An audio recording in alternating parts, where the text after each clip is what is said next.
Next up, we have Avicanna Inc. It trades on the TSX under the symbol AVCN and on the OTCQX under the symbol AVCNF, and is a biopharmaceutical company focused on the development, manufacturing, and commercialization of plant-derived cannabinoid-based products. Please welcome its CEO, Aras Azadian. Welcome. Thanks, Anna. Thanks for having me. We're excited to hear your presentation. So I'll get started. The floor is yours. Thank you very much. Appreciate that. Thanks for joining this morning. For some of you, it might be in the afternoon if you're in Europe. Appreciate the opportunity. My name is Aras Azadian. I'm the CEO and one of the co-founders of Avicanna. As I mentioned, Avicanna is a biopharmaceutical company that is now in commercial stage across several countries, across several product categories, all of which is focused on evidence-based and standardized formats of cannabinoid-based products and medicine. So I'll get right into it. As an overview, we actually operate within four business silos today. The major way is our medical cannabis program, which in particular markets, including Canada, may be marketed under wellness category. These are standardized, non-inhalation medical products that are now commercial across the largest pharmacy chain in Canada, being Shoppers Drug Mart, and a number of other distribution outlet use channels. Pura is our CBD skincare brand and our CBD skincare line that is now commercial in 3 countries and will be expanding into a number of other countries as well. These are clinically backed dermatology products that are marketed and commercialized under cosmetic banners. Aureus is a part of our vertical integration, which is based out of South America, Colombia, where we have successfully built the vertical integration of cultivation, extraction, and a genetic program. We have so far been successfully exporting these products into 11 countries, and this business model and business unit is also designed to supply Avicanna for its own medical and pharma products. And then finally, our pharmaceutical pipeline, which is in various stages of clinical development and now drug registration. And I'm excited to cover all 4 of these business silos with the audience today. As a general overview of the company, as I mentioned, we're in commercial stage, but because we're predominantly focused on evidence-based and standardized products that are much more advanced in nature, meaning these are not flour, these are not joints and pre-rolls, these are sophisticated topicals, oils, sublingual sprays, capsules that are offered across various regulatory regimes and various markets. We have established a strong footprint this year. We recently started commercializing these products, have already established the regulatory approvals required to commercialize these products across a multinational sort of infrastructure and international footprint. These are high margin products that are substantially differentiated and have significant entry barriers. We've established significant partnerships, including the largest pharmacy chain again in Canada, which offers Drug Mart, and there will be a few slides that explains on that partnership.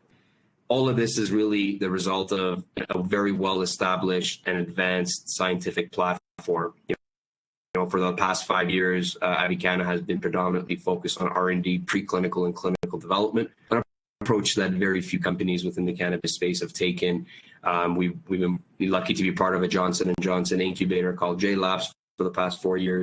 Inside the Mars Discovery District in Canada. We've been collaborating with the leading academic and clinical institutions, namely University of Toronto, UHN, some of the major hospitals that are either carrying our products today in their pharmacies or part of a clinical trial with us. We really established ourselves as a scientific and medical leaders in the sector within the Canadian landscape and are now expanding that globally. Finally, as I mentioned, we're vertically integrated. We believe as much as that all the R&D clinical work, and a lot of the commercial work we do is in North America. We believe from a cultivation perspective and supply chain, that should be done in South America, where we have successfully established cultivation extraction infrastructure that is economical, but also environmentally sustainable and is actually USDA organic certified as of 2 years ago. So getting into, again, the science, we are setting the standards in terms of the cannabinoid industry for scientific and pharmaceutical development.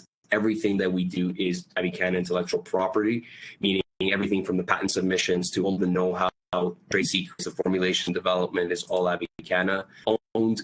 Our headquarters, as I mentioned, is in Toronto in the Johnson & Johnson incubator in the Mars Discovery District, where 10 plus scientists in terms of pharmaceutical development and medical practitioners have worked together over the past years to establish this platform.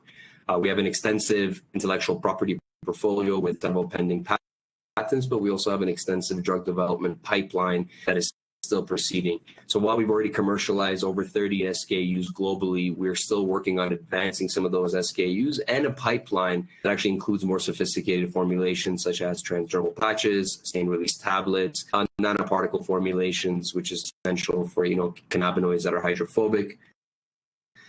We've had extensive support from the Canadian government in terms of non-dilutive financing, in terms of grants. We've attained 7 grants over the last year. And then finally, as I mentioned earlier, we've been active in terms of R&D clinical partnerships with leading academic and clinical institutions in Canada, Hospital for Sick Children, which is the largest medical institution for children in Canada, University of Toronto, University of Guelph, UHN, Charles River, and these are all just some of the institutions that we have active research collaborations with. Into the product segments, Ro Phyto is our medical brand. So this is CBD and THC medical products. You can see these are capsules, oil tinctures, sublingual sprays, topicals. None of these formulations are inhalable. So these are all standardized, accurately dosed products that have gone through pharmaceutical development. So these are all leveraging off sophisticated drug delivery platforms. They're not just MCT oil formulations, for example. They've all gone through R&D, preclinical stability studies, and to ensure that we have the desired effect in terms of the products. And then these products are designed to be accurately dosed, which allows the medical community and the patients to have accurate dosing and titration over time, but also a repeatable experience with the products. So products are working for a medical practitioner and a patient. We want to ensure that they have access to that. I often say, being on the medical side of the cannabis industry, it comes with a very different sense of responsibility than the adult use segment. Unfortunately, we get categorized within that often. However, as you learn more about the company, you will realize that we do take a much more sophisticated approach. These products are now commercial in Canada under a medical program through Shoppers Drug Mart, in Colombia under a prescription model nationally, but also some of these products are offered within the adult use channels in terms of wellness products as well. I'll dive into the Shoppers Drug Mart partnership. For the Canadian folks, obviously they know Shoppers. For people outside of Canada, this is the US Walgreens.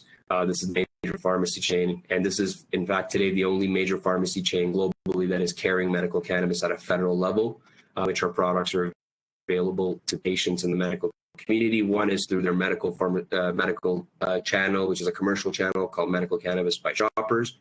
2 is through UHN, which is the largest medical institution in Canada, and we're part of a real-world evidence study where our products are chosen to be part of it and are sold.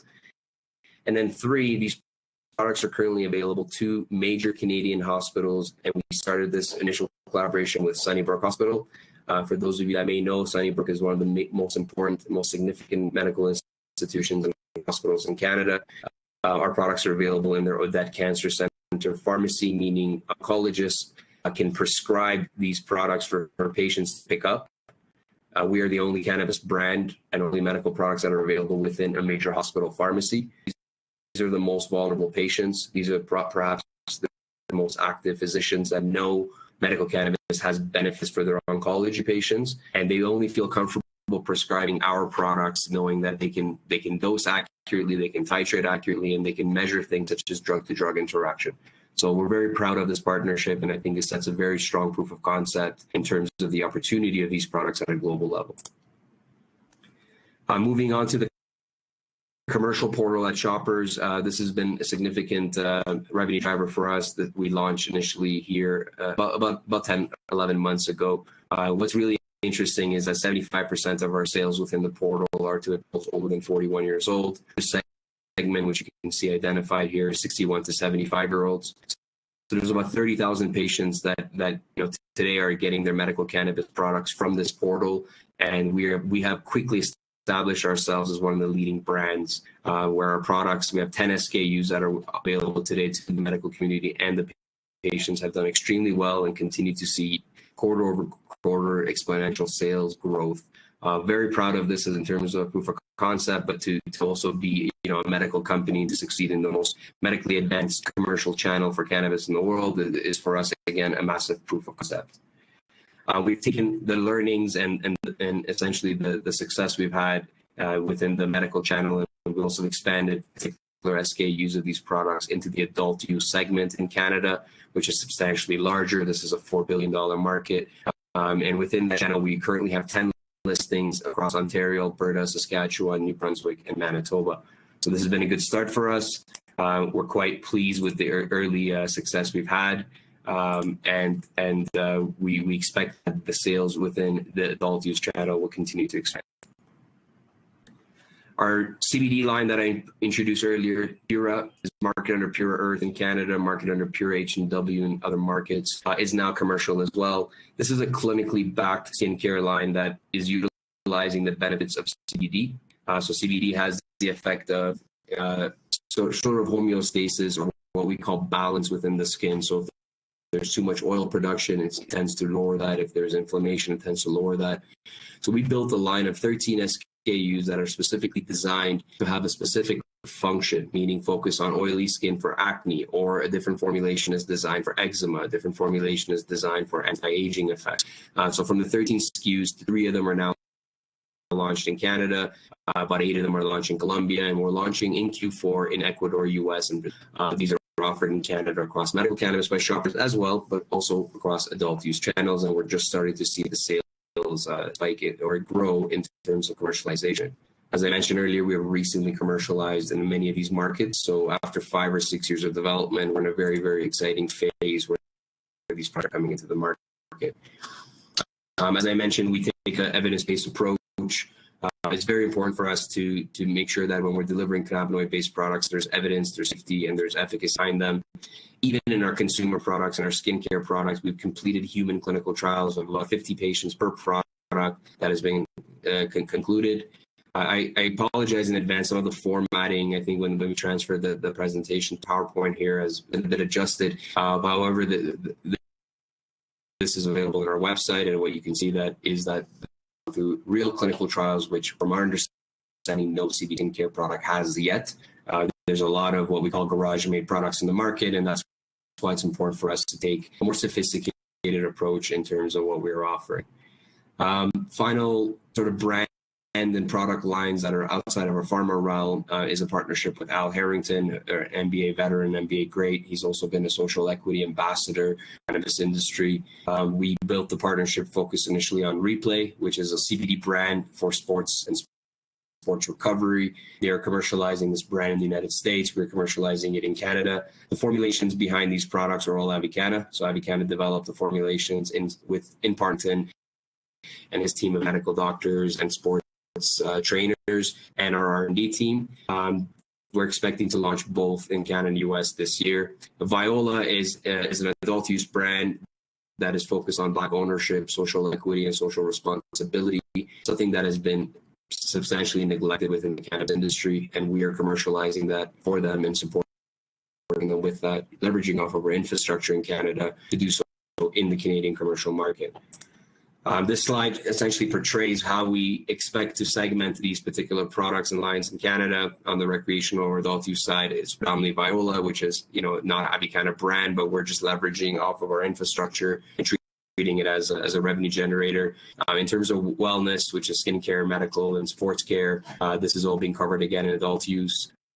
All 3 brands are also going to be available within the medical channels. And then finally, only Raw Phytos available to physicians in the medical community in terms of hospitals.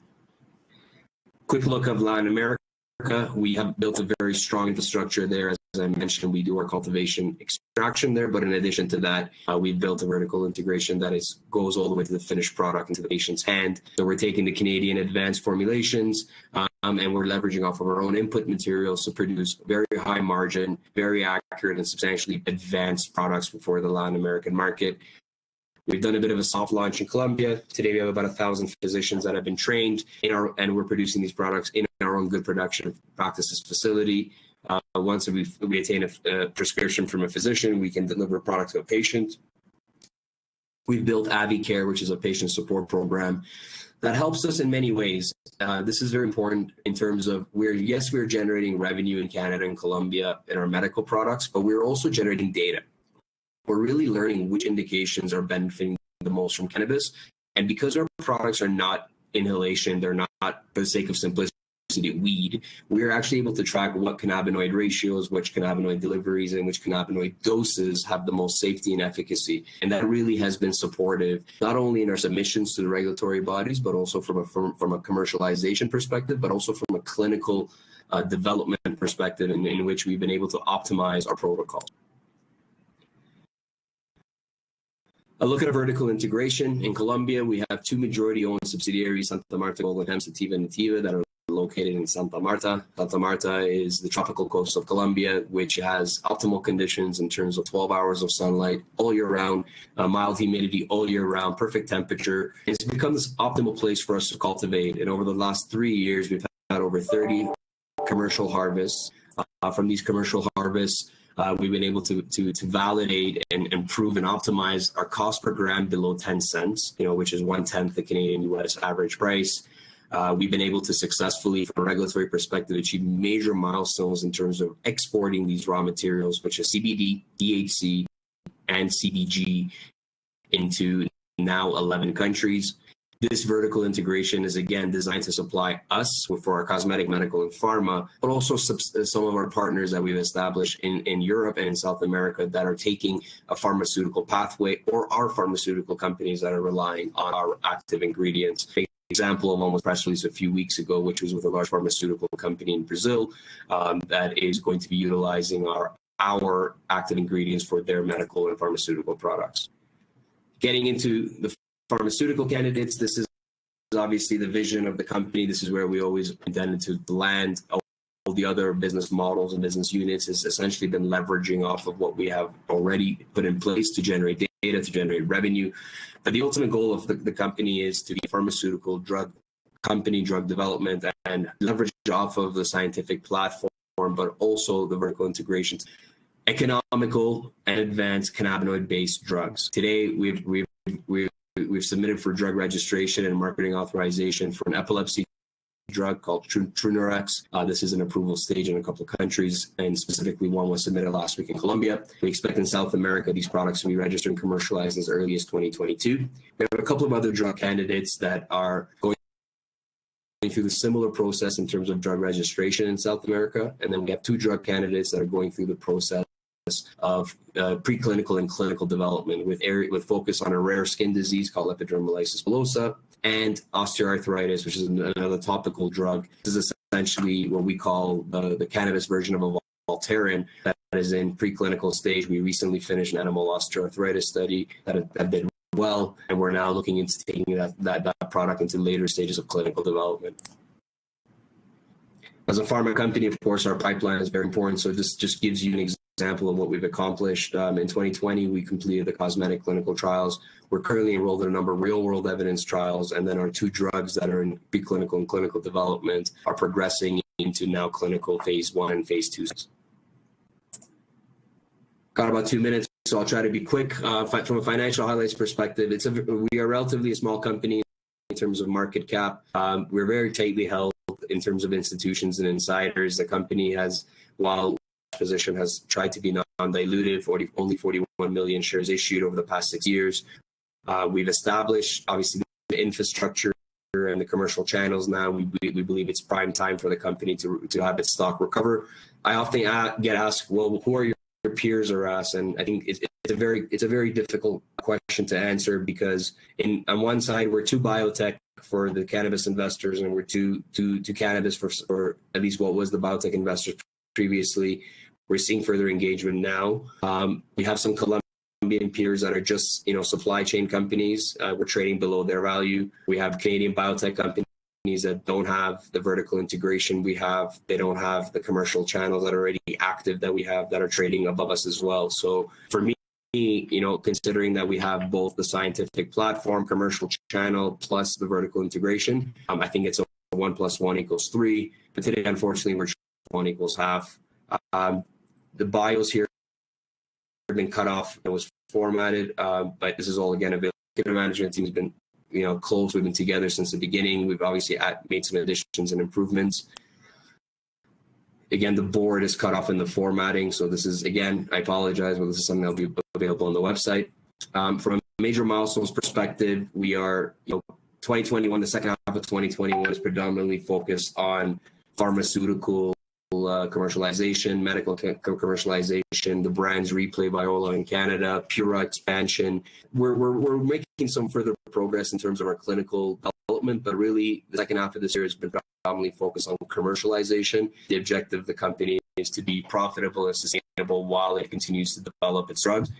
2022 is further expansion of those channels and further progress within the clinical development. But overall, today we're a commercial company that's just getting started in terms of revenue. It's a very exciting phase. We believe we're de-risked in nature in terms of we've demonstrated that we can take already over 30 products from the lab bench to the market and to the patients. Active in 11 countries, diversified, high margin in terms of the different business units. The management team's been through a lot. You know, as this industry has had a lot of ups and downs, we've faced all the challenges possible. We believe we're an intellectual property powerhouse. We own all the IP. Nothing is licensed in. We're disruptive in terms of we're not just in the cannabis industry, we're in the medical, pharma, and skincare industry. World-class partnerships globally. And then, of course, we control our own destiny in terms of vertical integration.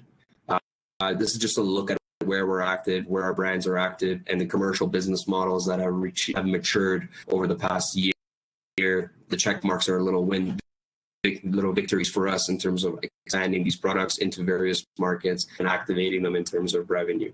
I purposely went through this rather fast because I wanted to leave some time for Q&A if there's questions from the audience. So, Anna?